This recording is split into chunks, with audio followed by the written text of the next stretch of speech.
आजकल एक नोटिस करोगे सेलिब्रिटीज का भी कई सारे लोगों के डिवोर्स होते जा रहे हैं ना। आपने न्यूज़ सुनी होगी, किसी क्रिकेटर का डिवोर्स हो गया, आमिर खान का, किरण राव, ऋतिक रोशन, है ना, अरबाज, फरहान, मतलब देखिए कई सारे सेलिब्रिटीज के डिवोर्सेस होते रहते हैं। What is the major reason आपको लगता है? दोनों से पहले आपसे पूछूंगा। So my perspective towards this is and not even celebrities, I think हर जगह हो रहा है जनरली, डिवोर्सेस बढ़ चुके हैं। सेलिब्रिटीज का बस ज्यादा नोटिस हो जाता है। मतलब हाँ वो न्यूज़ में आ जाता है बेसिकली। तो मेरा पर्सपेक्टिव इस चीज़ को लेकर बहुत सिंपल है कि मेरे को लगता है सब कर्मा है और सब लिखा हुआ है। मतलब मैं इसमें बहुत बिलीव करती हूँ। बहुत लोग नहीं मानेंगे, उनका अपना opinion, it's fine, but I really feel कि इफ़ किसी का डिवोर्स हुआ है वो लिखा था उसकी किस्मत में, और जो भी उनके बीच में प्रॉब्लम्स आई हैं वो तुम्हारा पास्ट कर्मा ही तुम लेकर आए हो। तुम उसके साथ कुछ ऐसा लेकर आए थे जो तुम्हें इस जन्म में उसके साथ बैलेंस करना था। हो सकता है पास्ट जन्म में तुमने उसके साथ टॉर्चर कुछ करा उसको, इस जन्म में वो तुमको कर रही थी, तो तुम परेशान हो गए, तुमने छोड़ दिया उसको, तुम्हारा कर्मा खत्म उसके साथ। क्योंकि मेजरली जो डिवोर्स केस होते हैं वो मेरी नज़र में वो कार्मिक रिलेशनशिप्स होते हैं, जहाँ पे हमेशा एक बंदा सफ़र कर रहा होता है इन अ कार्मिक रिलेशनशिप। एक बंदा दर्द सह रहा होता है, एक बंदा दर्द दे रहा होता है, और उनका वो अपना कर्म है जो वो क्लियर करने आए हैं। सो मेजरली ये डायनामिक होता है। या फिर कुछ होते हैं जो ये सब रिलेशनशिप में होता है, ये सब। सो वही मैं कह रही हूँ, जो डिवोर्स एक्सट्रीम मतलब बैड टेस्ट में, मतलब या बैड नोट पे ख़त्म हो रहे हैं, उस केस की बात कर रही हूँ, वो कार्मिक होते हैं। बट दूसरे पर्सपेक्टिव में जैसे ऋतिक रोशन का हम केस ले ले, इट वॉज वेरी चिल कि आर दे स्टिल लाइक को पेरेंटिंग, राइट। तो उस केस में तुम्हारा इतना एक्सट्रीम कर्मा था ही नहीं, एंड ऑब्वियसली उसका कर्मा इतना अच्छा था कि वो एज अ ऋतिक रोशन पैदा हुआ। लेकिन उसकी डेस्टिनी में ये भी था कि उसको फुलफिलिंग लव लाइफ नहीं मिलेगी पूरी, मतलब एक ही पार्टनर नहीं मिलेगा, दूसरे के लिए स्ट्रगल करना पड़ेगा। तो मुझे ये पूरा कर्मा का खेल लगता है कि ये सब लिखा हुआ है, और मैंने जितना देखा भी है, मतलब उसके हिसाब से, जैसे मैं तो इन सब चीज़ों में मानती भी हूँ, फेस रीडिंग भी करती हूँ, कुंडली वगैरह के भी बेसिक निकल नॉलेज, तो मैंने देखा है कि this is the pattern I have seen. Somehow it is your past karma because of which there is, you will end up in a divorce, you will end up having 3 marriages also, सब लिखा हुआ होता है। कंगना भी है। So I have a logical perspective and I want to add on to this thing कि there are only two reasons majorly क्या, there are only two reasons only। अच्छा, men and women में एक चीज एकदम सामने इधर ये पूरे पॉडकास्ट में दिख के आ रही है, man is a logic creature.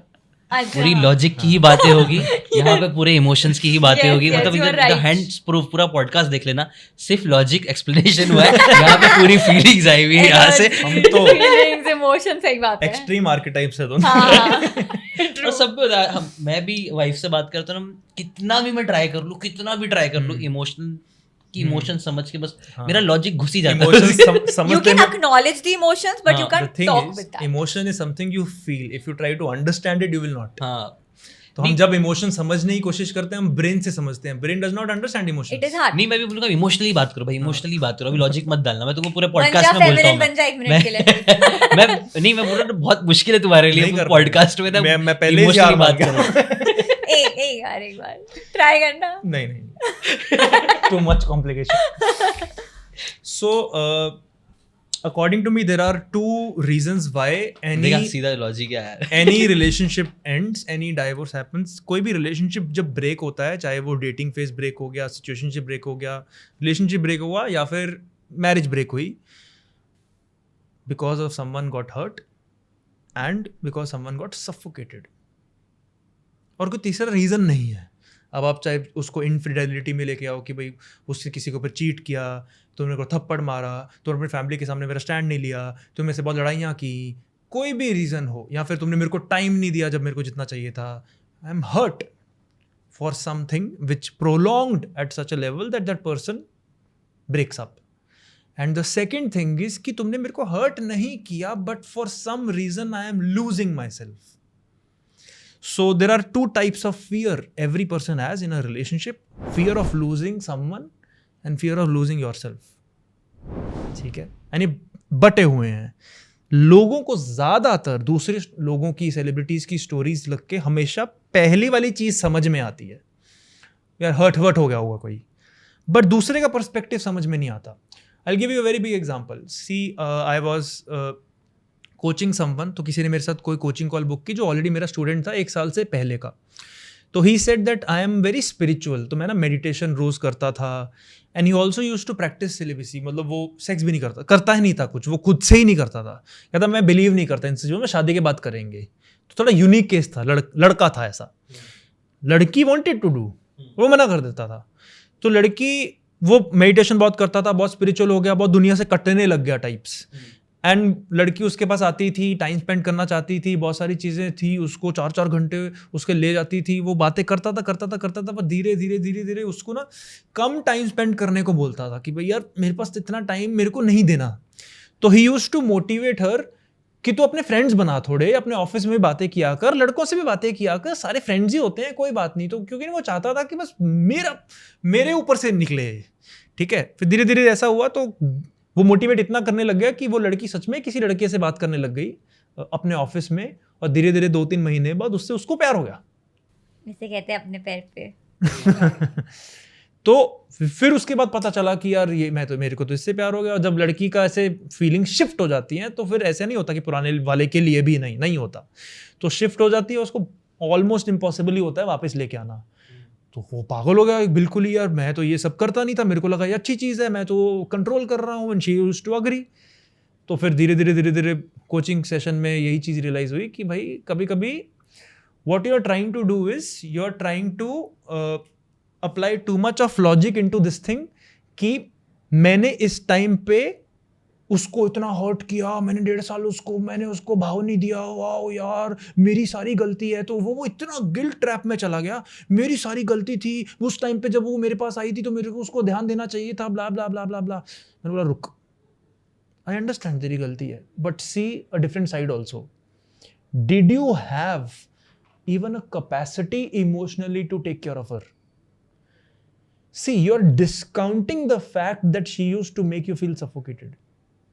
So हमेशा ना हर किसी को एक साइड दिखती है, ओ वो हर्ट हो गई, उसको दूसरी साइड नहीं दिखती कि भाई तू हर्ट इसी वजह से हुई क्योंकि तू मेरे को सफोकेट कर रही थी इतना ज्यादा। तो मैंने बोला कि अगर उसके साथ बात करनी है ना तो don't directly talk about getting into relationship back, first talk about भाई तेरी तरफ से इतना सफोकेशन फील होती थी मेरे को because you were so insecure, you did not have anything else to do in life, you did not have any friends, and सारा टाइम तेरे को मेरे से चाहिए होता था, you were so dependent to live life on me. So it is not your 100% fault because of which the relationship broke, she used to suffocate you also.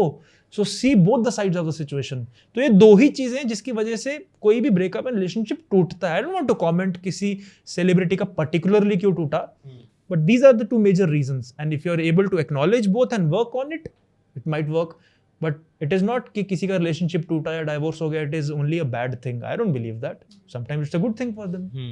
कई बार ऐसा होता है कि डिवोर्स हो गया अब जिंदगी खत्म हो गया, ऐसा भी कुछ एक्सट्रीम में लोग चले जाते हैं, राइट? एंड आई थिंक इस पे एक और मैं चीज़ बोलना चाहूँगी कि जो ये बोल रहा था कि रिलेशनशिप में लगता है कि only one person is eight fault जिसकी वजह से दूसरे के साथ बुरा हुआ, पर मुझे लगता है हमेशा मतलब डायनामिक ऐसा होता है कि वही जो मैं सेम जो कि ताली दोनों हाथ से बजती है, तो दूसरा वाला भी at some level on some intensity was at fault जिसकी वजह से वो रिलेशनशिप टूट गया।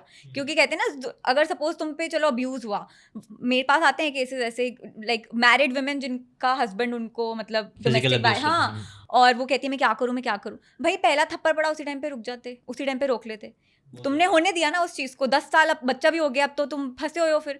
तो कहीं ना कहीं दोनों की ही कुछ ना कुछ गलती बोलो या उसको नेगेटिव कर्मा बोलो, कुछ भी बोलो, बट वो दोनों ही to be blamed if it did not work. वो रिस्पॉन्सिबिलिटी आई थिंक लेना इंडिविजुअली सबको जरूरी है, चाहे लड़का हो चाहे लड़की हो, चाहे वो कितना भी नेगेटिव इंसान हो, तुमको फिजिकल अब्यूज कर रहा है, कुछ भी गालियां दे रहा है, ठीक है मान लिया उसका वो उसका कर्म है, वो उसकी पर्सनालिटी ऐसी है, बट तुमने क्यों सहा फिर? तो she said a very beautiful thing कि रिलेशनशिप जब आता है साथ में तो दोनों की वजह से आता है, टूटता है तो दोनों की वजह से टूटता है। बहुत सारे लोग इस गलत फहमी में होते हैं कि infidelity is one of the biggest reason why relationships break, because cheating हो जाती है। And I always say this thing, चाहे वो कंट्रोवर्शियल हो कुछ नहीं है, but this is the fact in my experience. अगर आपको ये बातें काम की लगी होगी तो do check out the full podcast यार, जाके देखो, डिटेल में चीज़ों को समझो, तब ज़्यादा अच्छे से समझ में आएगा, ज़्यादा अच्छे से आप अपनी ज़िंदगी में चीज़ें अप्लाई कर पाओगे। Thanks so much and subscribe this channel.